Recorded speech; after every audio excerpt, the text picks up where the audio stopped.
গণভোটের চেয়ে একজন বেকারের জন্য চাকরি বেশি গুরুত্বপূর্ণ বলে মন্তব্য করেছেন তারেক রহমান। এক আলোচনা সভায় তিনি এসব কথা বলেন। কিছু গোষ্ঠী দুর্বল সরকারকে হুমকি ধামকি দিচ্ছে, আগামী নির্বাচনে তাদের জনগণের মুখোমুখি হবার আহ্বান জানান তিনি। বিস্তারিত রাশেদুল কাদিরের রিপোর্ট। ঐতিহাসিক 7 নভেম্বর বিপ্লব ও সংহতি দিবস। আর এই দিবসটিকে ঘিরে বিএনপির 10 দিনের কর্মসূচির অংশ হিসেবে রাজধানীর চীন মৈত্রী সম্মেলন কেন্দ্রে আয়োজন করা হয় আলোচনা সভার। এতে বিভিন্ন রাজনৈতিক দলের নেতা সহ দলটির সিনিয়র নেতারা আলোচনায় অংশ নেন।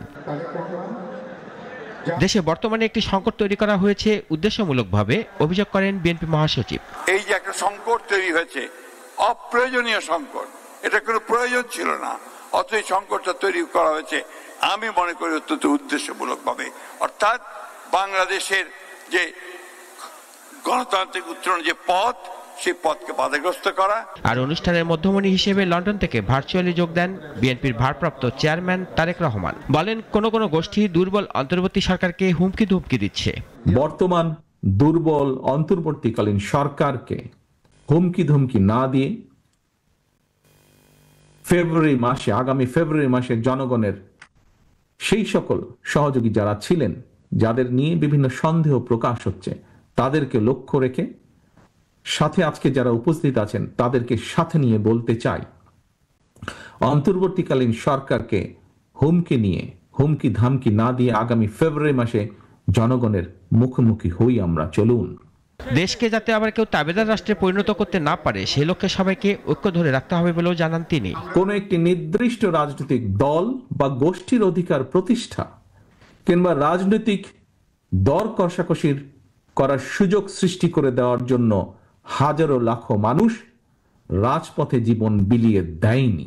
গণভোট নিয়ে গবেষণার চাইতে শিক্ষা বা বেকারত্ব নিয়ে গবেষণা করা অনেক ভালো বলেও জানান বিএনপির শীর্ষ নেতা। যে দু একটি রাজনৈতিক দলের আবদার মেটাতে গিয়ে কথিত গণভোট যদি করতে হয়, রাষ্ট্রকে আলু চাষিদের যে ৩,০০০ কোটি টাকা পরিমাণের গড়ছা, এই কথিত গণভোট করতে হলে রাষ্ট্রকে প্রায় সম পরিমাণের টাকা গচ্ছা দিতে হবে।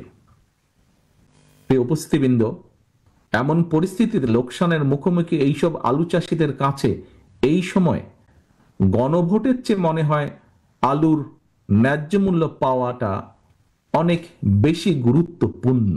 দেশকে সামনে এগিয়ে নিতে হলে জনগণের নির্বাচিত সরকার আনতে হবে, কিন্তু কোন কোন রাজনৈতিক দল নানাভাবে ষড়যন্ত্র করছে, নির্বাচনে বাধা সৃষ্টি করছে বলেও জানান বিএনপির শীর্ষ নেতা।